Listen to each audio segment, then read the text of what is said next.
The Teacher Who Saw the Invisible, a true life story. Professor William had been teaching in public schools for over 20 years. He wasn't famous, he hadn't written books, he didn't give lectures, but he had something no university can teach. He looked at people beyond their grades. He used to say that teaching isn't about filling notebooks, but about awakening souls. San Gabriel School was a tough place. Overcrowded classrooms. Exhausted teachers. Students labeled far too early. That's where Sebastián arrived, a thin, quiet boy who always sat in the back of the room. He never raised his hand, never argued, never caused trouble. He simply existed. While the others copied formulas or dates, Sebastián drew, filling the margins of his notebooks with faces, impossible landscapes, hands full of expression. He drew without looking at the paper, as if the images already lived inside him and only needed to come out. The other teachers were quick to pass judgment. That kid isn't cut out for studying. Always distracted. Dumb. He'll never amount to anything. Sebastián listened to those words like someone standing silently in cold rain, soaking from the inside out. William didn't. William watched. One day, while the other teachers complained in the staff room, William opened a notebook Sebastián had forgotten behind. He stood still, not for seconds, but for entire minutes. What he saw wasn't a childish hobby. It was vision, sensitivity, depth. That afternoon, William understood something Epictetus had taught centuries before. It's not what you look at that matters, but how you look at it. From that day on, he began treating Sebastián differently. Not with pity, with respect. "Why do you draw so much?" he asked once, without reproach. Sebastián lowered his eyes. "Because when I draw, it doesn't hurt." That sentence stayed with William. He discovered Sebastián came from a broken home. Long silences. Financial struggles. An absent father. An exhausted mother. Drawing wasn't distraction. It was refuge. While other teachers punished him for not copying notes, William did something radical. He allowed him to be who he was. "If you finish the assignment, you can draw," he'd say. "If you don't understand this right now, it's okay. You'll understand it later." And something began to change. Sebastián didn't talk more, but he drew better. Conflict came quickly. "You can't allow that," a teacher protested. "You're teaching him not to try." William responded calmly. "I'm teaching him not to hate himself." The school administration called him in. They told him he was breaking rules, that he had to evaluate everyone the same way. William left that meeting with a clear thought: equality without justice is another form of violence. He continued supporting Sebastián, even when it cost him looks, comments, minor disciplinary notes. Because he had learned another Stoic truth: do what is right, not what is convenient.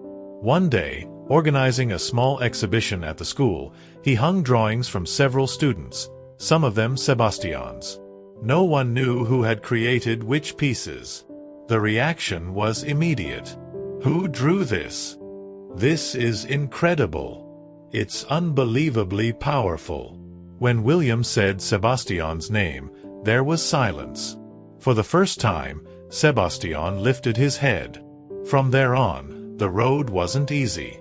There was teasing. There was envy. There were moments when Sebastián wanted to stop drawing. He felt out of place, different. William stayed by his side without grand speeches. "Not everyone will understand your path," he told him. "But that doesn't mean it's wrong." He spoke to him about inner control, about not depending on applause, about working in silence. Without calling it Stoicism, he taught it by living it. Years passed.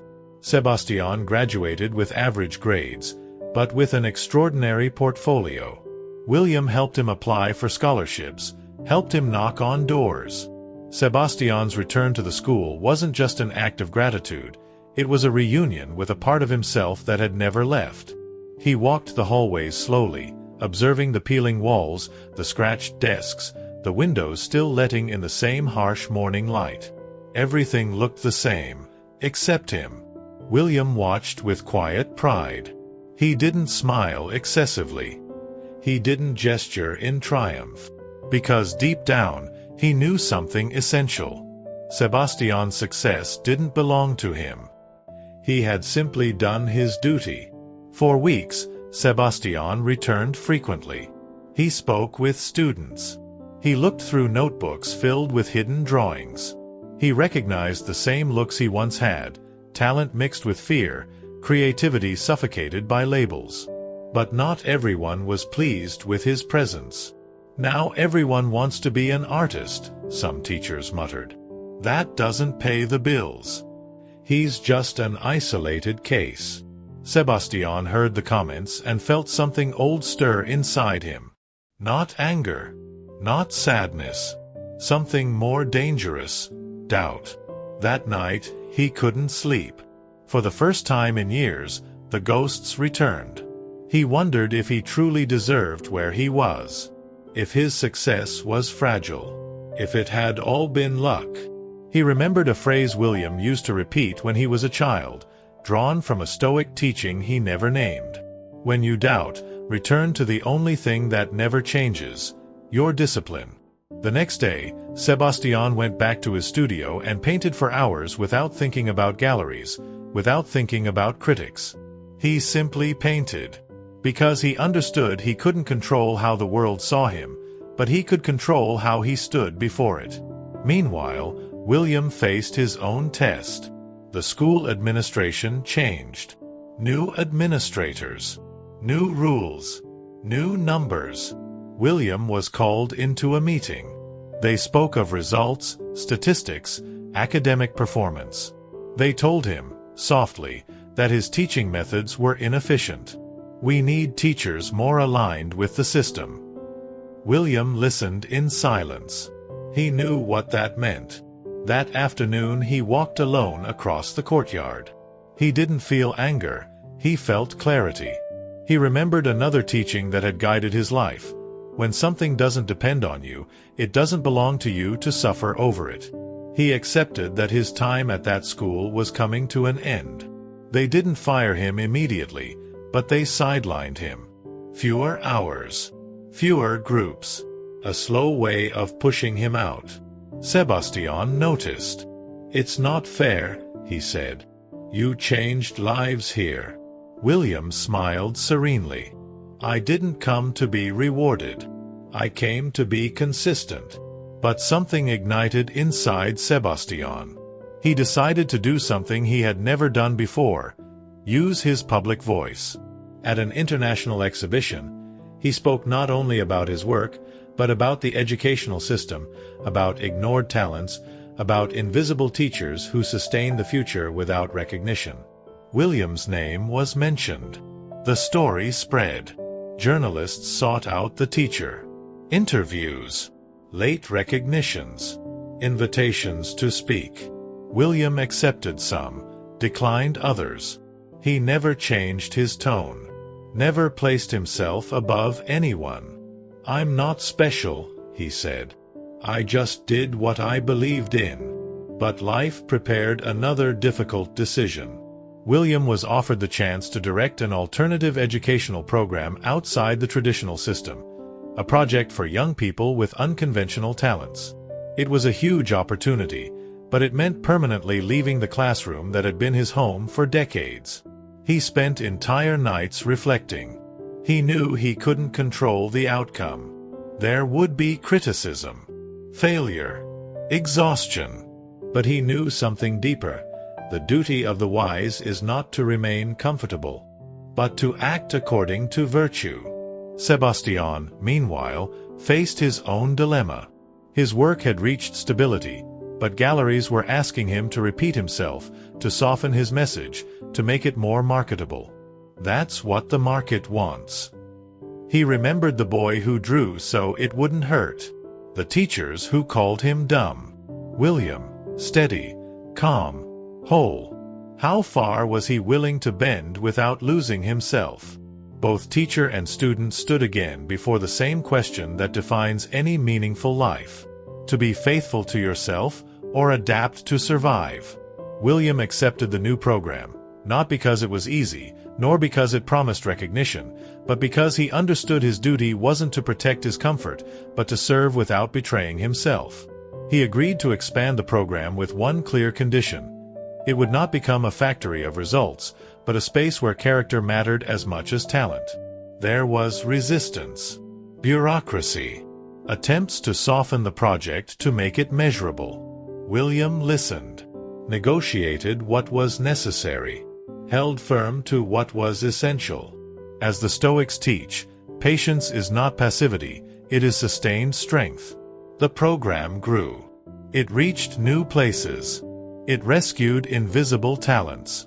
Not all became famous artists, but many became people of integrity. And for William, that was enough. Sebastián made the most difficult decision of his career. He accepted a global exhibition, but he did not surrender his work. He didn't soften his message. He didn't repeat formulas. He said yes to the space, and no to inner resignation. The exhibition was a risk. Some didn't understand. Others were deeply moved. Critics were divided, but something happened. People stayed longer in front of his paintings. They stood in silence. They cried. They thought. And that changed everything. Sebastián's work stopped being just painting. It became experience. Mirror. Question. The world's most important museums began speaking of him not as a trend, but as a necessary voice. His name became synonymous with human depth, not spectacle. And Sebastián, far from swelling with pride, became more sober, more present, more grateful. He never forgot where he came from. Every year he returned to William's program. He walked among the young people. He listened. He observed. He didn't speak about success. He spoke about process, consistency, dignity. Not everyone will reach where I did, he told them. But everyone can reach faithfulness to themselves. William watched him with the same look from that first day, the day he opened a forgotten notebook and saw the invisible. One afternoon, after class, a student asked William, "Was it worth everything you did?" William thought for a few seconds. He didn't answer as a teacher. He answered as a man. "It was worth it because I never had to stop being who I am." Years later, in a simple ceremony, the program was recognized as one of the most humane educational projects in the country. William walked onto the stage slowly, his hair completely white, his gaze calm. He didn't speak of achievements. He spoke of people. Sebastián sat in the audience. When their eyes met, they didn't say much. They didn't need to. They embraced for a long time, in silence, like those who understand that some battles are won without applause. Sebastián kept painting. William kept teaching. Neither sought immortality, but both lived in a way that left a mark. Because in the end, as Stoicism teaches, a good life is not measured by external success, but by inner coherence.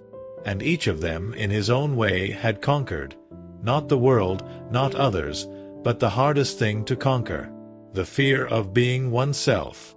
If you're interested in Stoicism, personal growth, and life stories, subscribe and turn on notifications so you don't miss any videos. And don't forget to follow us on all our social media platforms to stay connected with our community.